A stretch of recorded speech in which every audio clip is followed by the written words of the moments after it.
നമ്മുടെ ശ്രദ്ധയിലിരിക്കാം. 104 സങ്കീർത്തനത്തിന്റെ 4-ാം വാക്യത്തെ നമ്മൾ ഇങ്ങനെ വായിക്കുന്നു: അവൻ കാറ്റുകളെ തന്റെ ദൂതന്മാരും അഗ്നിജ്വാലയെ തന്റെ ശുശ്രൂഷകന്മാരും ആക്കുന്നു. Psalm 104 verse 4 we read, who makes his angels spirits, his ministers a flame of fire. എസെക്കിയേലിന്റെ പുസ്തകത്തിലേക്ക് നമ്മൾ കടന്നു വരുമ്പോഴത്തേക്കിന് ഈ രണ്ട് വിഷയങ്ങൾ നമുക്ക് കാണാൻ സാധിക്കുന്നു. When we come to the book of Ezekiel, we can see these two. എസെക്കിയേലിന്റെ പുസ്തകം 1-ാം അധ്യായം അതിന്റെ 1-ാം വാക്യത്തിൽ എസെക്കിയേൽ ഒരു ദർശനം കാണുകയാണ്. ആ ദർശനം ഇങ്ങനെയാണ്: സ്വർഗം തുറന്ന ഞാൻ ദിവ്യ ദർശനങ്ങളെ കണ്ടു എന്ന് അവിടെ പറയപ്പെടുന്നു.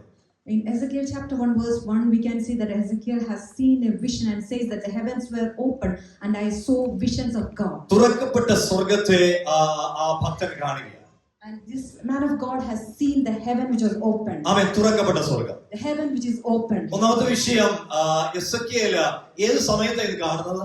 The first thing is, what time did Ezekiel see this vision? എസെക്കിയേലിന്റെ 25-ാമത്തെ വയസ്സിൽ താൻ ക്യാപ്റ്റീവ് ആയിട്ട് പോകാൻ ഇടയായി. At the age of 25 Ezekiel was taken as a captive. 30-ാമത്തെ വയസ്സിൽ ശുശ്രൂഷ ആരംഭിച്ച വ്യക്തിയാണ് പ്രവാചകനായ Ezekiel. At the age of 30 he started his ministry as a prophet. Ezekiel എന്ന വാക്കിന്റെ അർത്ഥം യഹോവ ബലപ്പെടുത്തുന്നു എന്നാണ്. And the meaning of Ezekiel is the Lord who strengthens. 25-ാം വയസ്സിലെ അടിമത്വം ആ മനുഷ്യന്റെ ഹൃദയത്തിൽ എത്രയോ വേദനകൾ കൊടുത്തുക. And at the age of 25 when he was held as a captive, it could have given സ്വന്തം മണ്ണ് വിട്ട് യാത്ര ചെയ്യേണ്ട ഒരു അനുഭവം. And when he has traveled away from his own land. പക്ഷേ നോക്കിക്കേ, സ്വർഗ്ഗത്തിലെ ദൈവം 30-ാമത്തെ വയസ്സിൽ തന്നെ തിരഞ്ഞെടുക്കുകയാണ്. But at the age of 30 we can see the heavenly God has chosen him. ആമേൻ. എന്താണ് 30-ാമത്തെ വയസ്സിന്റെ പ്രത്യേകത? And what's the speciality of this age 30? ആമേൻ. സംഖ്യാപുസ്തകം 4-ാം അധ്യായത്തിൽ വായിക്കുമ്പോഴത്തേക്കിന് ഒരു പുരോഹിതൻ ഒരു ശുശ്രൂഷ ആരംഭിക്കുന്ന അവന്റെ 30-ാമത്തെ വയസ്സിലാണ്. In Numbers chapter 30 we can read that a priest starts his ministry at the age of 30. ഒരു പൗരോഹിത്യ ശുശ്രൂഷ ആലയത്തിന് വേണ്ടി ചെയ്യാൻ ഒരുവൻ ആരംഭിക്കുന്നത് 30-ാമത്തെ വയസ്സിലാണ്. And someone who starts the ministry as a priest, he starts at the age of 30. ലൂക്കോസിന്റെ സുവിശേഷം 3-ാം അധ്യായം 23-ാം വാക്യത്തിൽ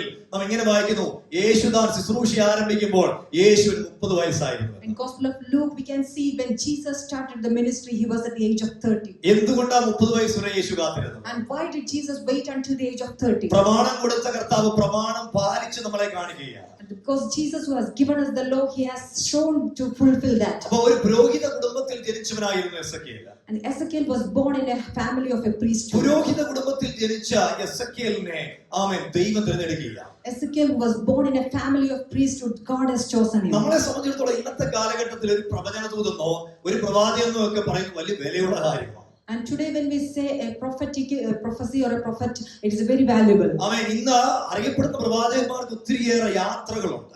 And today we know that many famous prophets, they travel a lot. തീർച്ചയായും പ്രവചനം ഫൈവ്ഫോൾഡ് മിനിസ്ട്രിയിൽ ഒരു പ്രധാനപ്പെട്ട കാര്യമാണ്. And definitely prophecy is something important in the fivefold എന്നാൽ ministry. അക്കാലത്ത് എസെക്കിയേലിന്റെ യിരെമ്യാവിന്റെ ഒക്കെ കാലഘട്ടത്തിൽ ഒരു പ്രവാചകൻ എന്ന് പറഞ്ഞാൽ ചെകിട്ടത്തടി ഹോൾസെയിൽ ആയിട്ട് മേടിക്കുന്ന ഒരു കൂട്ടമായിരുന്നു പ്രവാചകന്മാർ. But in those times when it was Jeremiah and Ezekiel, they used to be, the prophets were someone who was beaten up for different things. അന്ന് പ്രവചിക്കുന്ന പ്രവാചകന്മാർക്ക് ഒത്തിരി തിക്താനുഭവങ്ങൾ ഉണ്ടായിരുന്നു. And those days those who prophesied, they had many bitter കാരണം experiences. പാപത്തിന് നേരെ വിരൽ ചൂടുന്നവരായിരുന്നു അന്നത്തെ പ്രവാചകന്മാർ. Those prophets on those days, they used to point out what the sin the people used to do. ഉദാഹരണത്തിന് മിഖയാവ് പ്രവചിച്ചുകൊണ്ടിരിക്കുമ്പോൾ തന്നെ ചെകിട്ടത്തടിയാണ് മിഖയാവ് എന്ന പ്രവാചകൻ ഏറ്റുവാങ്ങുന്നത്. And we can read about the prophet when he prophesied, he was already beaten up, the prophet Micaiah. ആമേൻ. പുരോഹിതനായിരുന്ന എസെക്കിയേലിനെ ദൈവം ഒരു പ്രവാചകനായി തിരഞ്ഞെടുക്കുന്നു. And Ezekiel was like a priest. God has chosen him as a prophet. അവൻ മാനസാന്തരത്തെക്കുറിച്ചുള്ള ദൂത് വിളിച്ചു പറയുന്ന പ്രവാചകൻ. And a prophet who shared the message about repentance. ഇസ്രായേലിന്റെ യഥാസ്ഥാപനത്തെക്കുറിച്ച് വിളിച്ചു പറയുന്ന ഒരു പ്രവാചകൻ. And a prophet who mentioned about the restoration of Israel. യഥാർത്ഥ ഇടയനെക്കുറിച്ചുള്ള വാഗ്ദത്തം ഇസ്രായേൽ ജനത്തിന് കൈമാറാൻ ദൈവം തിരഞ്ഞെടുത്ത ഒരു പ്രവാചകൻ. And this prophet was chosen to give the message about the shepherd.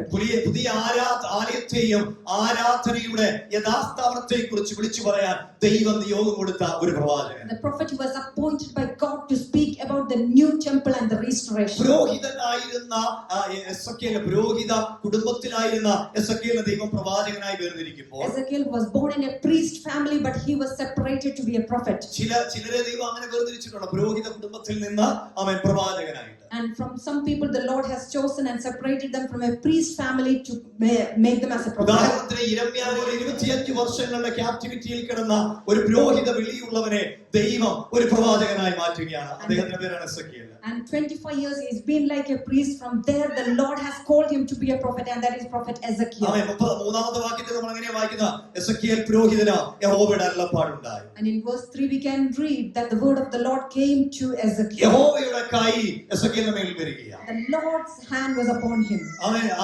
പ്രവാചകനായ എസെക്കിയേൽ നോക്കുമ്പോഴത്തേക്ക് താൻ കാണുന്ന കാഴ്ച എന്താ? 4ാം വാക്യം. And the prophet Ezekiel, when he looked up, what did he see in verse 4? അതിൽ പറയുന്നത്, ഞാൻ നോക്കിയപ്പോൾ വടക്ക് നിന്ന് ഒരു കൊടുങ്കാറ്റ് ഞാൻ കണ്ടു. And it says a whirlwind was coming out of the north. വലിയൊരു മേഘം ഞാൻ കണ്ടു. A great cloud I have seen. വാളിക്കകത്ത് തീയും വരുന്നതാ ഞാൻ കണ്ടു. And I have seen a raging fire engulfing അതിന് the ചുറ്റും earth. ഒരു പ്രകാശം അതിന്റെ നടുവിൽ നിന്നു. And I saw the brightness was all around it. തീയുടെ നടുവിൽ തന്നെ ശുക്ലസ്വർണം പോലെ ഒരു കാഴ്ചയും ഉണ്ടായിരുന്നു. And radiating out of its midst like the color of amber out of the midst of the fire. തുറക്കപ്പെട്ട സ്വർഗ്ഗത്തെ കണ്ട് പ്രവചന ശുശ്രൂഷയിലേക്ക് പ്രവേശിച്ചവനാണ് പ്രവാചകനായ Ezekiel. I mean, Ezekiel has seen the heavens open and he entered into the prophetical ministry. വ്യക്തമായ ഒരു എൻകൗണ്ടറിനാൽ പ്രവാചകനായ Ezekiel. And he has had a great encounter when he became the ഈ prophet. തലമുറയിലും വ്യക്തമായ ദർശനങ്ങൾ പ്രാപിച്ച ചിലർ ശുശ്രൂഷിക്കാനാണ്. I mean, in this generation, let us pray that the people will have such an encounter with the Lord as they step into ministry. കൈവപ്പ് നല്ലതാണ്, പ്രാർത്ഥന നല്ലതാണ്. പക്ഷേ വ്യക്തിപരമായ എൻകൗണ്ടർ ഇല്ലാതെ ആരെല്ലാം വേലക്കിറങ്ങിയോ അവരെല്ലാം തിരിച്ചു കയറി. I mean, we know that it is good to lay hand and pray for people, but if someone step into ministry without personal encounter, they have all gone back. നേടിയെടുക്കാൻ കഴിഞ്ഞില്ല. They were not able to gain any souls for the പക്ഷേ Lord. Ezekiel സ്വർഗ്ഗത്തിലെ ദൈവം കൊടുക്കുന്ന അരുളപ്പാട് എന്താ? But what is the Lord speaking to Ezekiel? തുറക്കപ്പെട്ട സ്വർഗ്ഗത്തെ താൻ കണ്ടു. I mean, he has seen the heaven which was open. വ്യക്തവും ശക്തമായ ദൈവത്തിന്റെ ദൂത് കണ്ടു കേട്ടു. And he has seen and heard the voice of the Lord very clearly. Amen. Hallelujah. അവിടെ നാം വായിക്കുന്നത് ഇങ്ങനെ, വടക്ക് നിന്ന് ഒരു കൊടുങ്കാറ്റ്. And there we read a whirlwind was coming out of the ഇതേ north. അനുഭവങ്ങൾ എസെക്കിയേലിന് പിന്നെയും ഉണ്ടായിട്ടുണ്ട്. And Ezekiel has again faced this experience. ഉദാഹരണത്തിന് എസെക്കിയേലിന്റെ പുസ്തകം 37-ാം അധ്യായം. In the book of Ezekiel chapter 37. അതിന്റെ 1-ാം വാക്യം നമ്മൾ വായിക്കുമ്പോൾ ഇങ്ങനെ കാണുന്നു, യഹോവയുടെ കൈ എന്റെ മേൽ വന്നു, യഹോവയുടെ ആത്മാവിൽ എന്നെ പുറപ്പെടുവിച്ച് താഴ്വരയുടെ നടുവിൽ നിർത്തി. And the hand of the Lord was upon me and carried me out in the spirit, and it was borne and brought me into the valley. അത് അസ്ഥികൾ കൊണ്ട് നിറഞ്ഞ താഴ്വരയായിരുന്നു. And that valley was filled with the dry bones. അസ്ഥി താഴ്വരയിൽ താൻ നിൽക്കുകയാണ്. He is standing in the valley full of bones. നോക്കിക്കേ, വിളിച്ചത് ദൈവമാണ്. But it is God who has called him. ആരംഭത്തിൽ കണ്ടത് തുറക്കപ്പെട്ട സ്വർഗ്ഗമാണ്. In the beginning he has seen the heavens open. പക്ഷേ 37-ാം അധ്യായത്തിലേക്ക് വന്നപ്പോഴത്തേക്കിന് അസ്ഥികൾ കൊണ്ട് നിറഞ്ഞ ഒരു താഴ്വരയിൽ താൻ നിൽക്കുകയാണ്. But when he came to chapter 37, he is standing in the valley full with bones. ജീവനുള്ള ഒറ്റ ഒരെണ്ണം അവിടെ ഇല്ല. There is nothing that is alive. പക്ഷേ അവൻ താൻ ഭയപ്പെടാതെ ഉറച്ചു നിന്നതിന് കാരണം എന്താണെന്ന് അറിയാമോ? But he was not afraid and he stood firm. Why? തന്നെ അവിടെ കൊണ്ടുപോയത് ദൈവത്തിന്റെ ആത്മാവാണ്. Because he knew that the Spirit of the Lord took him there. വചനം പറയുന്നു, ദൈവത്തിന്റെ ആത്മാവ് അവയുടെ ഇടയിൽ കൂടി ചുറ്റി നടക്കുമാറാക്കി. ആരാ?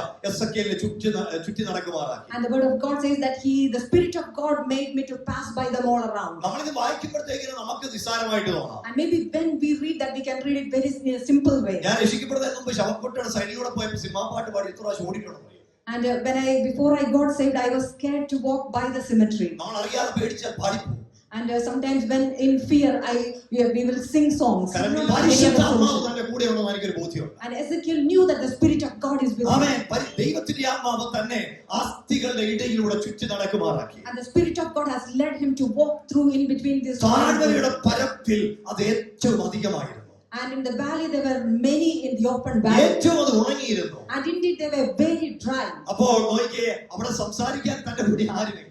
And there was no one to talk there. പക്ഷെ കൊണ്ടുവന്ന ദൈവത്തിന്റെ ആത്മാവ് അവനോട് സംസാരിച്ചു തുടങ്ങി. But the Spirit of God is talking to him. അസ്ഥി മാത്രമേ ഉള്ളൂ ചുറ്റോട് ചുറ്റും. And there is only dry bones surrounding him. ആമേൻ. സർവശക്തനായ ദൈവം ചോദിക്കുക, ഈ അസ്ഥികൾ, മനുഷ്യപുത്ര, ഈ അസ്ഥികൾ ജീവിക്കുമോ? And God is asking to him, Son of Man, is going to come to life? അതിന് ഞാൻ ആമേൻ ഹല്ലേലൂയ കർത്താവായ യഹോവയെ കർത്താവേ നീ അറിയുന്നു എന്ന് ഉത്തരം പറഞ്ഞു. So I answered, Oh Lord God, you know.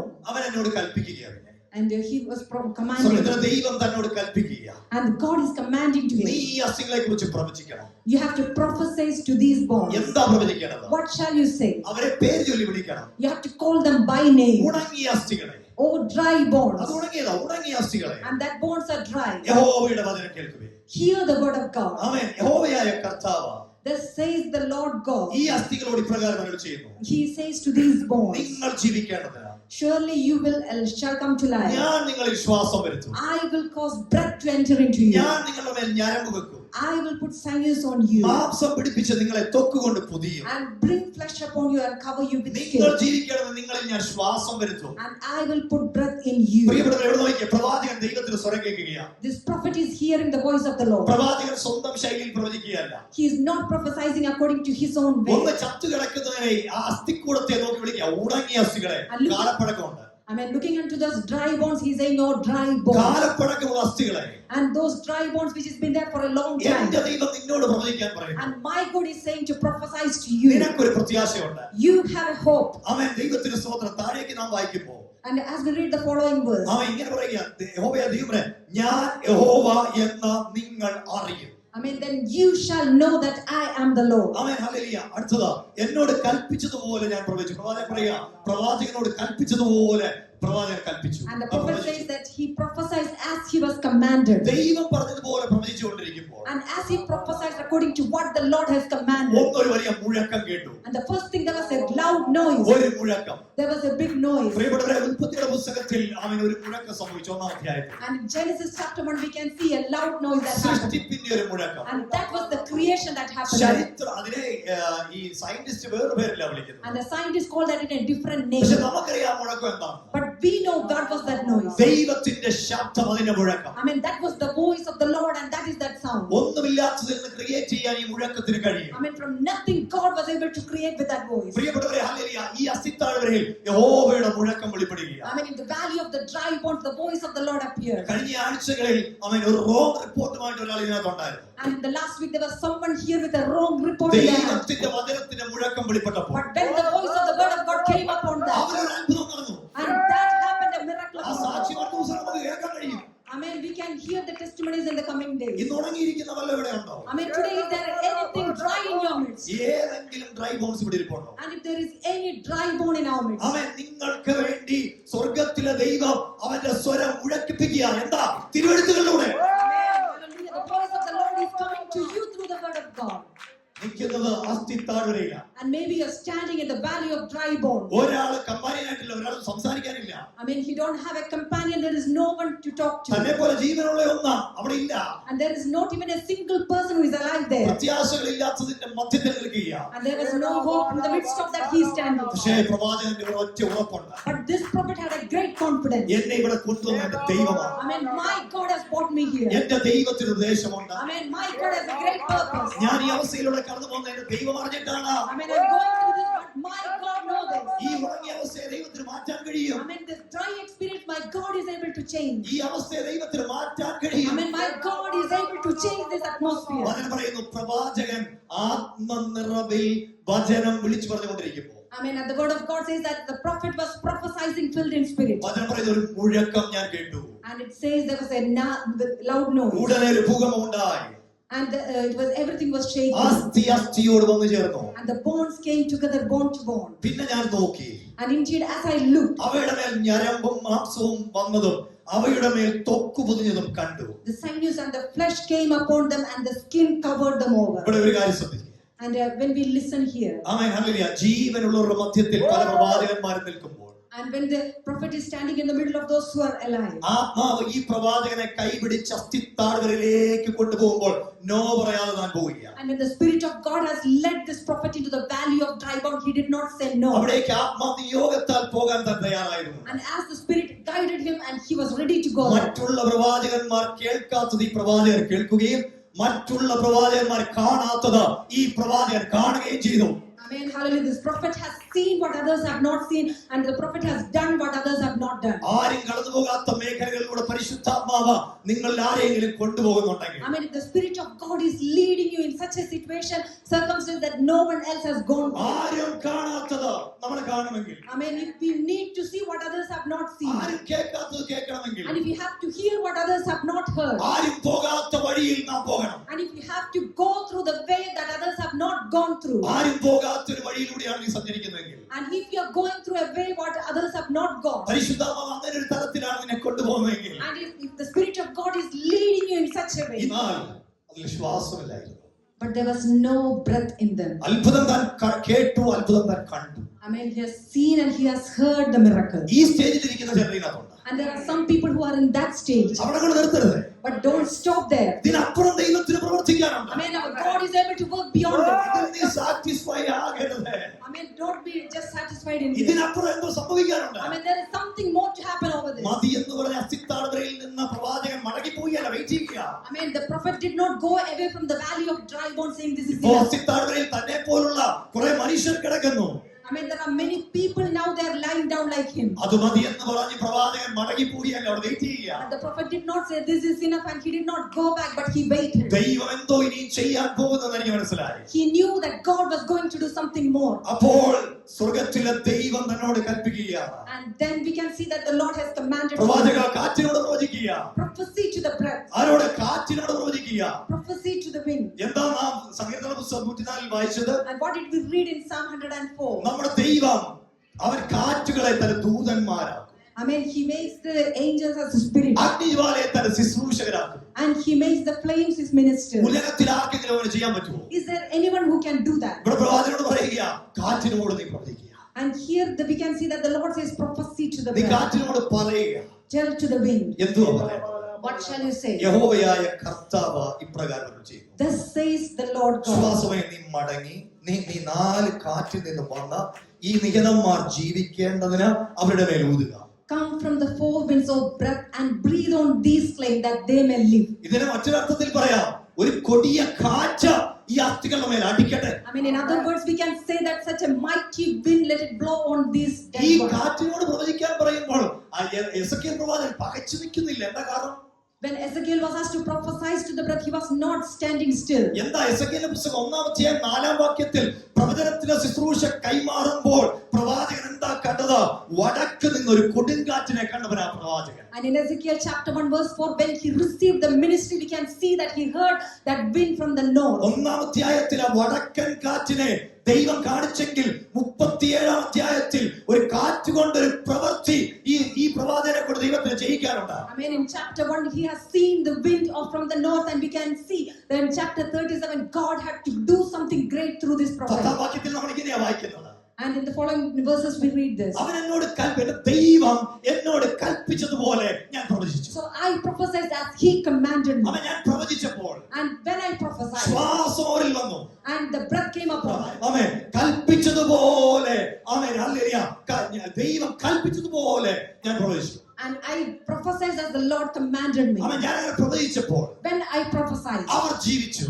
they came to life. എന്ന് പറഞ്ഞാൽ മരിച്ചു കിടന്നവരാ. And they were dead. ഞാൻ ആത്മാവിൽ പ്രവചിച്ചപ്പോൾ But when I prophesied in our spirit, ജീവിച്ചു. they came to life. അവരൊരു വലിയ സൈന്യമായി നിവർന്നു നിന്നു. I mean, they stood as a great army. നമ്മുടെ ജീവിതത്തിലെ ചത്തുകിടക്കുന്ന മേഖല ഏതാ? I mean, whatever areas is dead in our life. ജീവനുള്ളവരെന്ന് പേരുണ്ടെങ്കിലും ചത്തവനായിരിക്കുന്നത് ഏതാ? I mean, maybe we are called as alive, but if there is any areas that is life dead. സർവീസിലെ സഭയെ നോക്കി ആത്മമണ്ഡലത്തിൽ ഒരു വാക്ക് പറയാൻ നമുക്ക് കാണാൻ കഴിയുന്നുണ്ട്. Looking into the church in Sardis, we can see that a message was given. ഉണർന്നുകൊള്ളുക, ചാവാറായ ശേഷിപ്പുകളെ ജീവിപ്പിക്കുക. I mean, to arise and bring those things which are dead to life. എന്റെ പ്രിയപ്പെട്ടവരെ, ശബ്ദമേഖലകളെ നോക്കുക. I mean, looking unto here. ദൈവം എന്താ പറയുന്നത് കേൾക്കുക. I mean, let us listen what the Lord is saying. അതിനെ നോക്കിയിട്ട് പ്രവചിക്കാൻ തയ്യാറാകുമോ? I mean, if we are ready to look into that and prophesy. നമ്മുടെ സ്വന്തം ശരീരത്തിലാണോ? I mean, maybe it's in our own നമ്മുടെ body. തലമുറകളിലാണോ? And maybe it's in our children. ആമേൻ, നമ്മുടെ ദേശത്തിലാണോ? And maybe it's in our land. ശബ്ദ വിഷയങ്ങളോട് നേരെ പ്രവചിക്കാൻ നമുക്ക് കഴിയും. And if there is anything that is dead, we can prophesy to that. എന്റെ ഭാവി ചത്തു കിടക്കുവാണോ? And maybe your future looks dead. തലമുറയെ നോക്കുമ്പോഴത്തേക്ക് ചത്തു കിടക്കുന്ന അനുഭവമാണോ? And maybe when you look at your children, you feel they are dead. കർത്താവിനോട് ചോദിക്കുക, കർത്താവേ ഞാൻ എന്താ അതിനെ നോക്കി പറയേണ്ടത്? And looking unto the Lord, let us ask, Lord, what shall I prophesy? കർത്താവ് പറഞ്ഞതുപോലെ പറഞ്ഞാൽ. I mean, if we are ready to prophesy as the Lord commands. Ezekiel ഒറ്റയ്ക്ക് നിന്നാ പ്രവചിക്കുന്നത്. Ezekiel stood alone as he ഇന്ന് prophesied. സഭ ചേർന്ന് സ്തോത്രം ചെയ്യുമ്പോൾ ദൈവാത്മാവ് പറയുന്നത് പോലെ പ്രവചിക്കാൻ തയ്യാറാണോ I mean, നിങ്ങൾ? as a church, when we stand together and when we prophesy according to what the Lord has ചത്തു done. കിടക്കുന്ന മേഖലകളെ അവൻ ജീവിപ്പിക്കാൻ I കഴിയും. mean, the area which is dead, the Lord is able to bring it back to life. വചനം പറയുന്നു, അവർ ജീവിച്ച് ഏറ്റവും വലിയ സൈന്യമായി നിവർന്നു നിന്നു. And the word of God says they lived and stood upon their feet, an exceedingly mighty great army. Praise the Lord. Amen. 11-ാം വാക്യം, പിന്നെ അവൻ എന്നോട് ആരംഭിച്ചത്, മനുഷ്യപുത്ര, ഈ അസ്ഥികൾ Israel ഗൃഹമൊക്കെയുമാകുന്നു. And in verse 11 we read, then he said to me, Son of man, these bones are the whole house Israel of ജനം പറയാം, Israel. ഞങ്ങളുടെ അസ്ഥികൾ അസ്ഥികൾ ഉണങ്ങി, ഞങ്ങളുടെ പ്രത്യാശയ്ക്ക് ഭംഗം വന്നു, ഞങ്ങൾ തീരെ മുടിഞ്ഞു പോയിരിക്കുന്നു എന്ന് അവർ പറയുന്നു. They indeed say, our bones are dry, our hope is lost, and we ourselves are cut off. അതുകൊണ്ട് അവരോട് നിങ്ങൾ പറയണം, പ്രവാചക നീ പറയണം, യഹോവയെ കർത്താവ് ഇപ്രകാരം അരുളി ചെയ്യുന്നു, എന്റെ ജനമേ, ഞാൻ നിങ്ങളുടെ ശവക്കുഴി തുറന്ന് നിങ്ങളെ ശവക്കുഴിയിൽ നിന്ന് കയറ്റി ഇസ്രായേൽ ദേശത്തേക്ക് മടക്കിക്കൊണ്ടു. I mean, they prophesy and say to them, thus says the Lord God, behold, O my people, I will open your graves and cause you to come up from your graves and bring you into the land. എന്താ സർവശക്തനായ ദൈവം ഇവിടെ പ്രവചിക്കുന്നു? And what is the Lord saying here? നോക്കിക്കേ, Israel ജനത്തിന്റെ ചരിത്രം നമ്മൾ പല പ്രാവശ്യം ഇവിടെ എടുത്തിട്ടുണ്ട്. And we have learned about the history of Israel several ഒരു വലിയ times. ഹോളോകോസ്റ്റിലൂടെ അവർ കടന്നുപോയി. They have gone through a Holocaust. അന്ന് നാസികളെ കൊന്നു മുടിച്ച യഹൂദന്മാരുടെ ഷൂസ കൂട്ടിയിട്ടിരിക്കുന്നത്. And that were the shoes of the Jewish people who were killed by the Nazis. അതിൽ at that നിൽക്കുന്ന time. പലരും amen hallelujah നല്ല ശാരീരിക ക്ഷമതയുള്ളവരായിരുന്നു. And those people who were standing, they were all physically very good in a എന്നാൽ healthy പല state. മരുന്നുകളുടെ പരീക്ഷണം അവരിൽ നടത്തി. But they have done many experiments on the Jewish people with many different അവരെ medicines. കൂട്ടത്തോടെ കൊന്നുമുടിച്ചു. They were also killed in many groups. യൂറോപ്പിന്റെ പല ഭാഗങ്ങളിലും അവർ നെട്ടോട്ടമോടി. They have run trying to hide in different places in Europe. പ്രിയപ്പെട്ടവരെ, സ്വന്തം മണ്ണായ Israel ദേശത്തിൽ നിന്ന് അവർ ഓടിക്കപ്പെട്ടു. They were also had to run away from their own land. ലോകത്തിന്റെ പല ഭാഗങ്ങളിൽ അവർ ചെതറി. They have scattered in different parts of the world. നോക്കിക്കോണം, ദൈവത്തെ അറിഞ്ഞ് ദൈവവചനത്തെ ആരാധിച്ച് ദൈവത്തോട് ചേർന്ന് നടന്ന അവർ പാലും തേനും ഒഴുകുന്ന ദേശത്തിന്റെ നന്മ അനുഭവിച്ചവരാണ്. And those people, they stood close to the Lord. They enjoyed the blessing of the land flowing with milk and honey. എന്നാൽ കാലങ്ങൾക്കപ്പുറം അവൻ ഡ്യൂട്ടറോണമി ആവർത്തന പുസ്തകം 28-ാം അധ്യായത്തിൽ വായിക്കുന്ന പോലെ നിങ്ങൾക്ക് ഞാൻ നന്മ കൊണ്ട് നിങ്ങളെ നിറയ്ക്കും, പക്ഷെ എന്റെ വചനം വിട്ട് ഇടത്തോട്ടോ വലത്തോട്ടോ മാറിയാൽ നിങ്ങൾ ശാപഗ്രസ്തരായി തീരും. I mean, in Deuteronomy chapter 28, as the Lord said that I will fill you with every blessing, but you shall not turn away from me left or right. ആവർത്തന പുസ്തകം 28-ൽ അനുഗ്രഹങ്ങളെയും ശാപങ്ങളെയും കുറിച്ച് നമ്മൾ കാണുന്നു. In Deuteronomy chapter 28, we read about blessings and curses. ദൈവവചനത്തോട് നാം ചേർന്നിരുന്ന If we stay close to the word of ഇന്ന് God, നാം അനുഭവിക്കുന്ന നന്മകൾ നിലനിൽക്കുമെന്ന് മാത്രമല്ല, അതിനൊരു വർധന ഉണ്ടാകും. and the blessings that we experience today, that will stay and also it will multiply. പെന്തിക്കോസിന്റെ തിരിതെളിച്ച ആമേൻ പലരും മരിച്ചു പോകുന്നതിന് മുമ്പാണ് ഈ അപ്പച്ചന്റെ അപ്പനേശ്വരനെ അറിഞ്ഞത്. And this dad's dad, he came into salvation by knowing the Lord many years before. ഞാൻ ആ ഡേറ്റ് പറഞ്ഞപ്പോൾ ഒന്ന് കാൽക്കുലേറ്റ് ചെയ്ത് നോക്കുവായിരുന്നു. And when he mentioned the year they came to salvation, I was calculating. അദ്ദേഹം വചനത്തിന് വേണ്ടി ഉറച്ചു നിന്നു. They stood firm for the word of God. തുള്ളലുകാരുടെ സഭയ്ക്കകത്ത് വന്നു. And they came to the church. കലക്കവെള്ളത്തിൽ മുങ്ങി.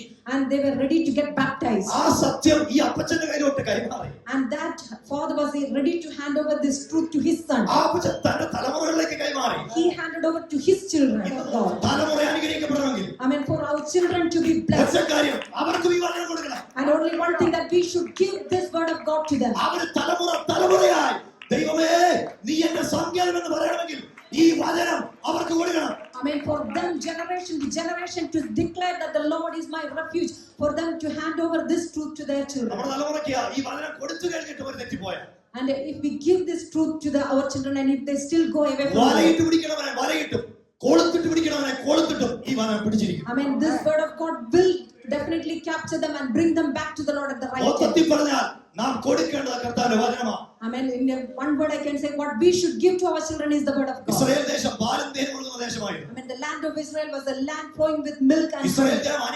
അനുഗ്രഹത്തിലേക്ക് വളർന്നു. And when the children of Israel became more blessed. ചുറ്റുമുള്ള പട്ടണങ്ങളെ അടക്കി. I mean, they were able to conquer the land surrounding them. അനുഗ്രഹം വർദ്ധിച്ചു കഴിഞ്ഞപ്പോൾ When they became more blessed, അവർ ദൈവത്തിൽ നിന്ന് പയ്യെ, ദൈവവചനത്തിൽ നിന്ന്, തോറയിൽ നിന്ന് പയ്യെ അകന്നു തുടങ്ങി. they started moving away from God and His words. തലമുറകൾ പ്രയോറിറ്റൈസ് ചെയ്യാൻ തുടങ്ങി. ദൈവത്തെക്കാളുപരി പലതിനെയും പ്രയോറിറ്റൈസ് ചെയ്യാൻ തുടങ്ങി. And they started prioritizing something else more than God. വിവാഹം കഴിക്കാത്ത പലരും ഇതിനകത്തുണ്ട്. And the people who are not yet married. എന്നെ ശ്രദ്ധിക്കുന്ന നിങ്ങൾ ഒരു തീരുമാനം എടുക്കണം. And today, as you are listening me, make this decision. ദൈവം നിങ്ങൾക്ക് ആമേൻ ഒരു ബന്ധം തരുമ്പോൾ, When God gives you a relation, ദൈവം നിങ്ങൾക്ക് തലമുറകളെ തരുമ്പോൾ, when God bless you with children, ആ തലമുറ കർത്താവിന്റെ വരവോളം തിരുവെഴുത്തുകളിൽ വളർത്തണം. I mean, you should raise them up according to the word of God. ഒന്നുകൂടെ ഞാൻ റിപ്പീറ്റ് ചെയ്യാം. അങ്ങനെയാണെങ്കിൽ നിങ്ങളുടെ നന്മ നിലനിൽക്കുകയും ആ നന്മ വർദ്ധിക്കുകയും ചെയ്യും. I mean, if you do that, your blessing will increase and your blessing will stay with നന്മയിൽ you. ചോർച്ചയുണ്ടെങ്കിൽ, And if there is anything that is lacking, തിരുവെഴുത്തുകളുമായിട്ടുള്ള നമ്മുടെ ബന്ധം ഒന്ന് പരിശോധിക്കണം. and let us examine how we have our relation with the ഇവിടെ Lord. നോക്കിയേ, സത്യദൈവത്തിന്റെ വചനത്തിൽ നിന്ന്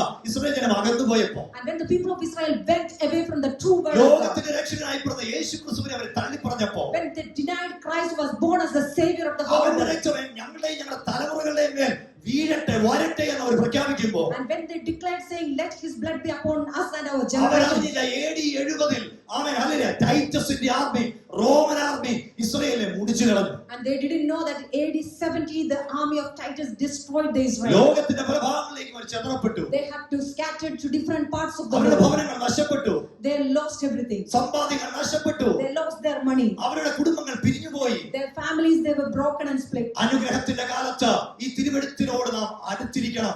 And in the time of blessing, let us stay close to the word of God. നന്മയുടെ കാലത്തും സഭായോഗത്തിൽ വരണം. And when we are blessed also, let us make sure that we come to church. നന്മയുടെ കാലത്ത് കുടുംബ പ്രാർത്ഥന ചെയ്യണം. When we are blessed, let us make sure that we have a family. നന്മയുടെ കാലത്ത് തിരുവെഴുത്തിനോട് ചേർന്നിരിക്കണം. I mean, at the time of blessing, let us stay close to the word of നമ്മുടെ God. ലോകത്തിലേക്ക് ചെതറപ്പെട്ട യഹൂദന്മാർ And as the word of God says that the Israelites were ദൈവവചനം scattered, പോലെ ശാപം പേറുവാനിടയായി തീർന്നു. they carried the curses according to our the പോയ word of God. പട്ടണങ്ങളിൽ ദേശങ്ങളിലെല്ലാം അവർ തിക്തമായ അനുഭവങ്ങൾ അനുഭവിച്ചു. They had many bitter experience wherever they went. പ്രത്യാശ എല്ലാം നഷ്ടപ്പെട്ട ആ യഹൂദ തലമുറ വരാൻ പോകുന്ന ഒരു തലമുറയെ നോക്കി Ezekiel പ്രവചിക്കുക. And where they have lost all their hope, Prophet Ezekiel is യഹോവയായ prophesying. കർത്താവ് നിങ്ങളോട് ഇപ്രകാരം അരുളിച്ചെയ്യുന്നു. The Lord God is saying to എന്റെ you, ജനമേ, ഞാൻ നിങ്ങളുടെ ശവക്കുഴി തുറക്കും. behold, O my people, I will open your നിങ്ങളുടെ gates, ശവക്കുഴിയിൽ നിങ്ങളെ കയറ്റും. and I will bring you out from Israel there, ദേശത്തേക്ക് കൊണ്ടുപോകും. and I will bring you into the land of Israel. ലോകം മുഴുവൻ പറഞ്ഞു ഇസ്രായേൽ യഹൂദൻ ഇനി ഒരു മടങ്ങി വരവില്ല. And the whole world say that the Israelites will not return. Israel യഹൂദന്റെ ഭാഷ എബ്രായ ഭാഷ ഇനിയും വീണ്ടും സ്റ്റേബിൾ ആകത്തില്ല. And the world said that the Hebrew language is not going to exist. എന്നാൽ ചരിത്രത്തിൽ കാണുന്നു യഹൂദൻ മടങ്ങി വന്നു. But in the history we can see how the Israelites മടങ്ങി came വന്ന back. യഹൂദന്റെ മേൽ അടുത്തുള്ള അറബ് രാജ്യങ്ങൾ ബോംബുകളുടെ പെരുമഴയിട്ടുകൊണ്ടാണ് അവരെ എതിരേറ്റത്. And when they came, we know that there were many bombs, many things happened surrounding them too. പക്ഷെ മടക്കി വരുത്തുമെന്ന് പറഞ്ഞൊരു ദൈവം ഉണ്ടായിരുന്നു. But it is God who said that He will bring them ആ back. ഇസ്രായേലിന്റെ മണ്ണിൽ അവരെ ഉറപ്പിച്ചു. And they were established in the land of ആ Israel. ഇസ്രായേലിന്റെ മണ്ണിനെ ദൈവം ഫ്ലറിഷ് ആക്കി. And the Lord has flourished them in that land. അവരോട് പെറ്റുപെരുകാൻ തുടങ്ങി. They multiplied in that land. ഇന്ന് ചുറ്റുമുള്ള അറബ് രാജ്യങ്ങൾ അവർക്കെതിരെ എഴുന്നേറ്റിരിക്കുക. And today the Arab countries surrounding them are against പക്ഷെ them. കർത്താവ് വരുന്നതിന് തൊട്ട് മുൻപല്ലാതെ അവരെ തൊടാൻ ആർക്കും കഴിയത്തില്ല. But until before the coming of the Lord, no one can touch them. പ്രിയപ്പെട്ടവരെ, ഒരൊറ്റ കാര്യം ഞാൻ പറയാം. And I just want to say one thing. വചനത്തോട് നമ്മൾ അടുത്തിരുന്നാൽ, And if we can stay close to the word of ഞാൻ God, ഇപ്പൊ കേട്ട സാക്ഷ്യമല്ലേ, എത്ര ബോംബ് വീണാലും നിന്റെ തലമുറയ്ക്ക് മേൽ അത് വീഴിയാലും as we heard that testimony today earlier,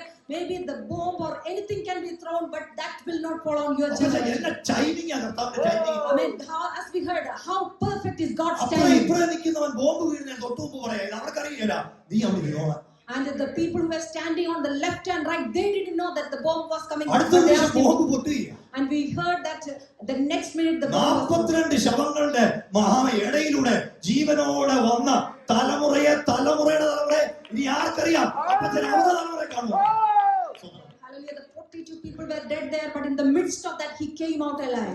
സമയത്തിന് മുൻപേ Before the appointed time that the Lord നിങ്ങളുടെ has അപ്പനും come. അമ്മയും ഇത് ജീവനോടെ ഇരിക്കുന്നതിന്റെ വില എത്ര പേർക്ക് അറിയുമെന്ന് എനിക്ക് അറിയത്തില്ല. I don't know how many of you know the value that if your parents are അപ്പനും alive. അമ്മയും നഷ്ടപ്പെട്ടവർ ഇതിനകത്ത് പലരും ഉണ്ട്. And there could be people who have lost their parents. അവർക്കറിയാം അതിന്റെ വില എന്താ. And they know the value of that. സമയത്തിന് മുൻപേ അവൻ നമ്മളെയോ നമുക്കുള്ളതിനെ തൊടാൻ ദൈവം I അനുവദിക്കത്തില്ല. mean, before the appointed time, the Lord will not let the enemy touch us or our ഇവിടെ children. പറയുക, ദൈവം പറയുക, ഒരു കൊടിയ കാറ്റടിക്കാൻ നീ ഒന്ന് കൽപ്പിക്കാൻ. And here we can see the Lord says, command for a mighty wind. ദൈവം പറയും, ഞാനാണ് നിങ്ങളുടെ ശവക്കുഴി തുറക്കാൻ പോകുന്നത്. And the Lord says that it is going to be me. I will open your ആ graves. ശവക്കുഴി തുറക്കപ്പെടുമ്പോൾ And as your graves are opened, നിങ്ങൾ അറിയും then you shall know ഞാൻ യഹോവയാണ്. that I am the Lord. ആമേൻ. പ്രിയപ്പെട്ടവരെ, കഴിഞ്ഞ യുദ്ധം ഉണ്ടാകാതിരിക്കട്ടെ, അതിനുവേണ്ടി നമ്മൾ പ്രാർത്ഥിക്കുക. And let us pray that there should be no wars happening. പക്ഷെ ജോഹൻ കഴിഞ്ഞ ദിവസം പ്രസംഗിച്ച ഒരു യാഥാർത്ഥ്യമാണ്. But as Johan mentioned in the last days, which is very true, ലോകത്തിൽ യുദ്ധം ഇനി കൂടത്തേ ഉള്ളൂ. and we know that the wars are going to increase again. ഇതെല്ലാം കർത്താവിന്റെ വരവിന്റെ And ലക്ഷണങ്ങളാണ്. that is all the signs of his coming. പക്ഷെ ഇവിടെ ശ്രദ്ധിക്കേണ്ട ഒരു കാര്യം, But let us pay attention to this. Torah here. പിടിച്ച് മാറത്തോട് ചേർത്തിരിക്കുന്ന യഹൂദൻ ഒരു കാര്യം പറയാം, ഈ ദേശം ഞങ്ങൾക്ക് തരുമെന്ന് ഞങ്ങളുടെ യഹോവ ഞങ്ങളോട് And കൽപ്പിച്ചതാണ്. when they hold that Torah close to their chest, they know that the Lord has declared that this ഈ land belongs മണ്ണ് to them. ഞങ്ങൾക്ക് മടക്കി തരുമെന്ന് ഞങ്ങളുടെ ദൈവം പറഞ്ഞതുപോലെ ഞങ്ങളെ ദൈവം മടക്കി വരുത്തി. Amen. As the Lord has promised, the Lord has brought us back into this land. അങ്ങനെയാണെങ്കിൽ ഇവിടെ നിന്ന് ഞങ്ങളെ ഓടിക്കാൻ ആർക്കും കഴിയത്തില്ല. So no enemy can help make us flee from here. ദൈവം നമുക്ക് തന്ന നന്മകളെ എടുത്തു കളയാൻ ഒരു പിശാചിനെയും ദൈവം അനുവദിക്കത്തില്ല. I mean, no enemy can touch the blessing that the Lord has given us. Praise the Lord. ദൈവം പറയുക, ഞാൻ നിങ്ങൾക്ക് വേണ്ടി അത്ഭുതം ചെയ്ത് എന്തിനാണെന്നറിയാമോ? I mean, the Lord is saying, why am I doing this ഞാൻ miracle? നിങ്ങൾക്ക് വേണ്ടി മണ്ണിനെ മടക്കി തരുന്നത് എന്തിനാണെന്നറിയാമോ? And do you know why am I returning this land back ഞാൻ into your നിങ്ങളുടെ hand? ഇടയിൽ വലിയ കാര്യങ്ങളെ പ്രവർത്തിക്കുന്നത് എന്തിനാണെന്നറിയാമോ? Do you know why am I doing this great and mighty ഞാൻ works? യഹോവ എന്ന് നിങ്ങൾ അറിയണം. Amen. And you shall know that I am the Lord. നമ്മുടെ ജീവിതത്തിൽ ഇന്നുവരെ സംഭവിച്ച അത്ഭുതങ്ങൾക്കും അടയാളങ്ങൾക്കും വീര്യപ്രവൃത്തികൾക്കും ഒരൊറ്റ ഉദ്ദേശമേ ഉള്ളൂ. നമ്മുടെ കർത്താവ് യേശു തന്നെ രാജാവ് എന്ന് നാം അറിയണം. Signs and wonders and miracles, whatever the Lord has done in our life, there is only one purpose, that we will know that He is the Lord. നമ്മുടെ ജീവിതത്തിൽ നടക്കുന്ന അത്ഭുതങ്ങൾ അത്ഭുതമന്ത്രിയെ ഒന്നുകൂടി രുചിച്ചറിയാൻ വേണ്ടിയാ. Amen. The miracle that is happening in our life is again to experience that He is the wonderful worker. എന്റെ സഹോദര സഹോദരി, ഒരു രാജ്യത്തോട്, അബ്രഹാമിന്റെ സന്തതിയോട്, പാപം ചെയ്തവനോട്, വചനം മാറ്റിവെച്ച പാപത്തിന്റെ വഴിയിൽ പോയവനോട് സ്വർഗത്തിലെ ദൈവം കണക്ക് ചോദിച്ചെങ്കിൽ എന്നോട് നിങ്ങളോട് തിരുവെഴുത്തുകളെ പിടിച്ചിരിക്കും നമ്മളോട് കണക്ക് ചോദിക്കത്തില്ലേ? ഇത് മാനസാന്തരപ്പെടണം. I mean, if the Lord has asked them an account when they went away from the Lord today, when we are holding on to this word of God, how much more we should be accountable. Praise the Lord. Amen. Hallelujah. പതിനാലാം വാക്യം, നിങ്ങൾ ജീവിക്കേണ്ടതിനാ ഞാൻ എന്റെ ആത്മാവിനെ നിങ്ങളിലാക്കും. In verse 14, we read, I will put my spirit in you and you shall ഞാൻ live. നിങ്ങളെ സ്വദേശത്ത് പാർപ്പിക്കും. And I will place you in your own land. പ്രിയപ്പെട്ടവരെ, ഇവിടെ നോക്കുക, ഇത് ദൈവത്തിന്റെ വചനമാണ്. And my beloved people, this is the word of God. Amen. Hallelujah. ഇവിടെ നാം ശ്രദ്ധിക്കേണ്ട ഒരു കാര്യം, ദൈവം ഒരുവനെ കൊണ്ട് ചുറ്റി നടന്ന പ്രവചിപ്പിക്കുമ്പോൾ അത്ഭുതങ്ങൾ നടക്കുകയാണ്. And when the Lord has asked a prophet to prophesy, we can see the miracles happening on that. ഞാൻ മോർണിംഗിൽ ചൈനീസ് സർവീസിലായിരുന്നു വചനം പറഞ്ഞത്. കർത്താവിന്റെ കൃപയാൽ This morning, by the grace of God, I shared the word in Chinese. ഞാൻ അവരോട് പറഞ്ഞൊരു കാര്യമുണ്ട്. And I shared this to them. സാധാരണ ഞാൻ എന്റെ കുടുംബവുമായിട്ട് വണ്ടി സ്റ്റാർട്ട് ചെയ്ത് ഒന്ന് യാത്ര ചെയ്യുമ്പോൾ എവിടെയെങ്കിലും വെച്ച് ഞാൻ കുഞ്ഞുങ്ങളോട് പറയും, ഈ ദേശത്തിന് വേണ്ടി ഒന്ന് പ്രാർത്ഥിക്കാൻ പറയും. And normally when we travel in a car, I ask the children to pray for this ഒരു nation. 90% ഞങ്ങൾ ഒരു യാത്ര, ചെറുതോ വലുതോ ആകട്ടെ, ഇനി ഒരു കടയിൽ പോകുന്നതാകട്ടെ, ഒരു ഭാഗത്ത് പ്രാർത്ഥിക്കും. And normally when we travel, maybe it's a small or a great big journey, whatever it is, we normally pray. എന്തുവാ ഉദ്ദേശം? എന്തുവാ? And what is the purpose behind it? പ്രാർത്ഥന കേൾക്കുന്ന ദൈവം സ്വർഗത്തിലുണ്ടെന്ന് അവർ മനസ്സിലാക്കി. I mean, they should understand there is a God in heaven who hears the prayer. രണ്ട് ദേശത്തിന് വേണ്ടി അവരുടെ ഹൃദയത്തിൽ ഒരു വേദന. And also they should have a burden about the nation. ഇനി ഞാൻ പറഞ്ഞില്ലല്ലോ, അവരിപ്പോ പ്രാർത്ഥിച്ചു തുടങ്ങി. And even if I am not saying, they will start praying. നമ്മൾ വണ്ടി എടുത്തുകൊണ്ട് യാത്ര ചെയ്യുമ്പോൾ നമുക്ക് കുടുംബകാര്യങ്ങളുണ്ട്, തീർച്ചയായും നമ്മൾ സംസാരിക്കണം, ഫോൺ വിളിക്കാം. പക്ഷെ അതിനകത്ത് 1-2 മിനിറ്റ് ദേശത്തിന് വേണ്ടി ഒന്ന് കരയാൻ, ഈ അസ്ഥികളെ നോക്കി ഒന്ന് പ്രവചിക്കാൻ സമയമെടുത്താൽ സഭയ്ക്കകത്ത് ഒരു നിറവുണ്ടാകും. ദേശത്ത് വിടുതൽ നടക്കും. അസ്ഥികളെ നോക്കി പ്രവചിക്കാൻ സഭ തയ്യാറാണെങ്കിൽ സ്വർഗത്തിലെ ദൈവം അത്ഭുതങ്ങളെ ചെയ്യും. When we travel, definitely we have a lot of other things to talk about. But if we can take 1 or 2 minutes to pray for the nation, the Lord is going to touch the dry bones in this nation, and the Lord is going യഹൂദ to make the church. ചരിത്രത്തിലെ ഇരുളടഞ്ഞ കാലഘട്ടത്തിൽ നിന്ന്, അന്ധകാരത്തിന്റെ കാലഘട്ടത്തിൽ നിന്ന് പ്രവാചകനായ Ezekiel ആത്മനിറവിൽ പ്രവചിക്കുക. From the time of darkness, we can see the prophet Ezekiel is prophesying with the Spirit of God. എന്റെ പ്രിയപ്പെട്ട സഹോദരങ്ങളെ, My beloved brothers and sisters. ആത്മാവി ദിവസങ്ങളിൽ എസെക്കിയേലിനെ ട്രാൻസ്പോർട്ട് ചെയ്തതുപോലെ ഈ പട്ടണത്തിന്റെ ചില സ്ഥലങ്ങളിലേക്ക് നമ്മളെ ട്രാൻസ്പോർട്ട് ചെയ്ത. I mean, how the Spirit of God has transported Ezekiel in different parts. If the Spirit of God does that to us, ആ യാത്രയിൽ നമുക്കൊന്ന് ആത്മാവിൽ പ്രാർത്ഥിക്കാൻ കഴിയും. I mean, in that journey, are we ready to pray? ചിതറിക്കിടക്കുന്ന ഈ അസ്ഥികളെ കണ്ടിട്ട് amen hallelujah നാം അഭിപ്രായം പറയാതെ ദൈവസന്നിധിയിൽ ഒരു ആലോചന ചോദിക്കാൻ തയ്യാറാണ്. I mean, looking into the scattered bones, let us not say any comments, but are we ready to counsel with God? നാം കർത്താവിനോട് ആലോചിക്കുക, കർത്താവേ ഞാൻ എങ്ങനെ ഇവർക്ക് വേണ്ടി പ്രാർത്ഥിക്കും? I mean, we can ask to God, God, how shall I pray for them? പ്രിയപ്പെട്ടവരെ, എത്രയോ പേര് ഈ കമ്മ്യൂണിറ്റി ആത്മഹത്യ ചെയ്തുകൊണ്ടിരിക്കുന്ന അറിയാമോ? And there are many people who are committing suicide. ഇന്നലെ പ്രിയ ബീച്ചറിന്റെ വീട്ടിലായിരുന്നു ഏരിയ പ്രയർ. ആമേൻ. അവിടെയും എടുത്ത വചനമില്ല, നമ്മുടെ തലമുറകൾക്ക് വേണ്ടി നാം പ്രാർത്ഥിക്കുന്ന പോലെ തന്നെ ഈ ദേശത്തിലെ സന്തതികൾക്ക് വേണ്ടി നമ്മളൊന്ന് പ്രാർത്ഥിക്കണം. I mean, as I shared the word in Brother Biju's house yesterday as well, I mentioned how we pray for our children. We have a responsibility to pray for the children in this nation. Amen hallelujah. ചിതറിക്കിടക്കുന്ന അസ്ഥികളെ നോക്കിയിട്ട് പറയുക, ആമേൻ, കാറ്റിനോട് പ്രവചിക്കുക. Looking into the scattered bones, it says that prophesy to the wind. ഈ എബ്രായ ഭാഷയിൽ കാറ്റിനെ use ചെയ്യുന്ന റുവ എന്ന വാക്കാണ്. റുവ. In the Hebrew language, it is named as ruah. അതിന് സ്പിരിറ്റ് എന്നോ ബ്രെത്ത് എന്നോ ഒക്കെ നമുക്ക് പറയാം. And we can say that as a spirit or breath. ആമേൻ. നോക്കിയേ, ഒരു ഫ്രഷ് ബ്രെത്ത് ഈ പട്ടണത്തിൽ അടുപ്പിക്കാൻ ദൈവത്തിന് കഴിയും. Amen. Our God is able to give a fresh breath into this city. ആത്മാവിന്റെ ഫ്രഷ് ബ്രെത്ത് അടിക്കുന്നതിന് മുമ്പ് ഒരു എസെക്കിയേൽ എസെക്കിയേൽ എഴുന്നേറ്റ് നിൽക്കണം. Amen. Before that fresh breath comes, and Ezekiel should stand. Cornerstone church എഴുന്നേറ്റ ഒരു ഫ്രഷ് ബ്രത്തിന് വേണ്ടി, പട്ടണത്തിന് വേണ്ടി, ഈ ദേശത്തിന് വേണ്ടി പ്രവചിക്കാൻ തയ്യാറാണെങ്കിൽ ഉണങ്ങിയ ആസ്തികൾ അത് ജീവിക്കും. എന്നവർക്ക് ഒരാമൻ പറയാൻ കഴിയും. Cornerstone Church, if we are ready to stand and prophesy, definitely the Lord is going to raise the dry bones in this ഉണങ്ങി nation. വരേണ്ട ഇസ്രായേലിന്റെ ചരിത്രത്തിൽ അവൻ മുള്ളും പരക്കാരെയും അവൻ വിളഞ്ഞ ഇസ്രായേലിന്റെ മണ്ണിനെ ഇന്ന് അനുഗ്രഹത്തിന്റെ മണ്ണാക്കി സ്വർഗത്തിലെ ദൈവം മാറ്റിയെങ്കിൽ, And the Israel, the land of Israel, which was dried and there was nothing in there, how the Lord has turned that land into a ഞാൻ ഈ blessing. പട്ടണത്തിന്റെ തലങ്ങും വലങ്ങും പോകുമ്പോഴത്തേന് ഭ്രാന്തനെ പോലെ ഞാൻ ഇങ്ങനെ പറയാറുണ്ട്, ഈ പട്ടണം പോർട്ടേഴ്സ് ഹൗസ് ആണെങ്കിൽ ആ പോർട്ടറിന്റെ കയ്യിൽ ഈ പട്ടണം ഒരു ഉണർവിന്റെ പട്ടണമായി തീരും. Amen. When I travel in this city in different areas, I always say this is called as a potteries, but this city will be in the hand of the potter to transform this land. ആത്മനിറവുള്ളവർ അവൻ നിങ്ങൾ നടക്കുമ്പോ വണ്ടി ഓടിക്കുമ്പോ ചിലപ്പോഴെങ്കിലും ആത്മാവിൽ ഈ പട്ടണത്തെ നോക്കി പ്രവചിക്കുക. Amen. When we are traveling, when we are driving, when we are walking, let us proclaim, let us declare, prophesy to the end of this land. അവൻ വിളഞ്ഞ ആ മണ്ണിനെ സ്വർഗത്തിലെ ദൈവം അതിന്റെ സ്വഭാവത്തെ മാറ്റിയെങ്കിൽ, Amen. That land which was dry, how the Lord has transformed the character. ഇന്ന് ഇസ്രായേലിനെ വീണ്ടും ദൈവം അനുഗ്രഹിച്ചെങ്കിൽ, Amen. Today the Lord has again blessed the land of Israel. ദൈവത്തിന്റെ വചനത്തോട് നാം കൂടിയിരിക്കുമെങ്കിൽ, Amen. When we are ready to stay close to the word of ദൈവിക God, വാഗ്ദത്തങ്ങൾക്ക് വേണ്ടി നാം സ്തോത്രം and ചെയ്യുമെങ്കിൽ, if we are ready to pray according to what the Lord has നമ്മുടെ commanded, കണ്ണുകൊണ്ട് തന്നെ അവൻ ചിലത് കാണും, നമ്മുടെ കാതുകൾ കൊണ്ട് തന്നെ ചിലത് കേൾക്കും. Amen. With our own eyes we will see, and with our ears we will hear. ആമേൻ. പുറപ്പാടിന്റെ പുസ്തകം 14-ാം അധ്യായം 21-ാം വാക്യത്തിൽ നമ്മൾ കാണുന്നുണ്ട്, മോശയോട് ദൈവം പറയുക, കൈ നീട്ടുക. In Exodus chapter 14 verse 21 we can see the Lord says to Moses, stretch out. ചെങ്കടലിന് മുൻപിൽ നിൽക്കുകയാ. And in front of the Red Sea. Amen.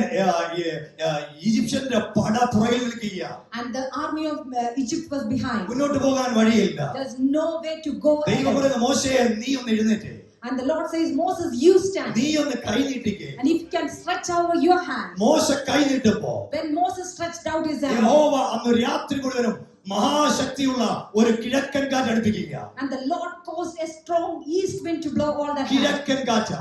And it was the east ആ wind. കാറ്റ് കൊണ്ട് കടലിൽ വിഭാഗിക്കുക. And that sea has divided that പ്രിയമുള്ളവരെ, wind ഒരു has divided the sea. കാറ്റിന് And that wind അവൻ അസ്ഥികളിൽ ജീവൻ കൊടുക്കാൻ കഴിഞ്ഞു. that was able to bring life into the bone. ഒരു കാറ്റിന് ഈ ഇസ്രായേൽ ജനത്തിന്റെ വിടുതലിന് വേണ്ടി വഴി തുറക്കാൻ കഴിഞ്ഞു. And this another wind was able to open the way for Israelites. അപ്പോസ്തലപ്രവൃത്തിയുടെ പുസ്തകം 1-ാം അധ്യായം 4-ാം വാക്യത്തിലെ വാഗ്ദത്തം അനുസരിച്ച് അവൻ അപ്പോസ്തലന്മാർ അപ്പോസ്തലപ്രവൃത്തിയുടെ പുസ്തകം 2-ാം അധ്യായത്തിൽ കാത്തിരിക്കുകയാണ്, അവരുടെ മേൽ ഒരു വലിയ കാറ്റടിക്കുക. According to the promise, we can see the apostles waited, and in Acts chapter 2 a great and mighty wind came upon them. മറ്റൊരു വാക്കിൽ പറഞ്ഞാൽ അത് റൂവയുടെ പ്രവർത്തനമായിരുന്നു, പരിശുദ്ധാത്മാവിന്റെ പ്രവർത്തനമായിരുന്നു. Amen. Hallelujah. That was the work of Ruah. It is the work of the Holy Spirit. നിങ്ങളോട് നോക്കി എസെക്കിയേലിന്റെ പുസ്തകത്തിൽ കണ്ട ആ രണ്ട് പദങ്ങൾ കണ്ടോ അവിടെ?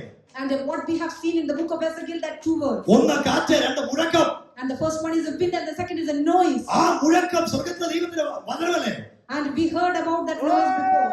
ആ കാറ്റ് പരിശുദ്ധാത്മാവല്ലേ? And that wind is the Holy Spirit. ആ പരിശുദ്ധാത്മാവിന്റെ കാറ്റ് അവരുടെ മേൽ അടിക്കുമ്പോൾ And that wind of Holy Spirit, when it came upon them, അവർ സ്വർഗീയ ഭാഷ പറഞ്ഞു തുടങ്ങി. they started speaking in the heavenly 120 language. പേരുടെ മേൽ തീ കത്തുവാൻ തുടങ്ങി. And the fire came upon the 120. വചനം പറയുന്നു, അവർ ദേശങ്ങളെ ഇളക്കി മറിക്കുന്നവരായി. And the word of God says that they were able to shake the lands for the Lord. സ്വർഗീയ കാറ്റിന് അസ്ഥികളുടെ അസ്ഥിത്താഴ്വരകളെ മാറ്റാൻ കഴിയും. And this heavenly wind was able to transform the valley of dry സ്വർഗീയ bones. കാറ്റിന് നമ്മുടെ ജീവിതത്തിൽ പുതുവഴികളെ തുറക്കാൻ കഴിയും. This heavenly wind can open new way in our lives. സ്വർഗീയ കാറ്റിന് നമ്മെ അപ്പോസ്തലന്മാരെ ഒന്നാക്കിയതുപോലെ അവൻ ജാതികളെയും ഇസ്രായേലിനെ ഒന്നാക്കിയതുപോലെ യഹൂദരെ ഒന്നാക്കിയതുപോലെ ഒന്നാക്കാൻ കഴിയും. And how this heavenly wind is able to unite the Israelites and the Gentiles as one. സ്വർഗീയ കാറ്റിന് ഈ തലമുറയിൽ അത്ഭുതങ്ങൾ ചെയ്യാൻ കഴിയും. This heavenly wind is able to do miracles in this time. ഒറ്റക്കാര്യം പ്രാർത്ഥിക്കാവോ?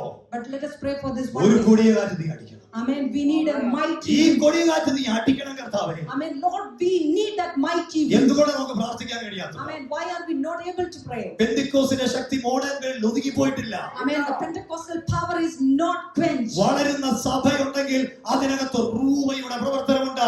Amen. If the church is growing, we know that the Holy Spirit is working. ജനം രക്ഷിക്കപ്പെടുന്നു, സ്നാനപ്പെടുന്നുണ്ടെങ്കിൽ അതിനകത്ത് റൂവയുടെ പരിശുദ്ധാത്മാവിന്റെ പ്രവർത്തനമുണ്ട്. Amen. If the people are getting saved and baptized, we know that the Spirit of God is working. ആത്മനിറവുള്ള ആരാധന മാത്രമല്ല, മാനസാന്തരം നടക്കും, പാപബോധം നടക്കും, പുതിയ സ്നാനങ്ങൾ നടക്കും. Amen. the Spirit of God is in our midst, there will be repentance, baptism, and there will be great and mighty things.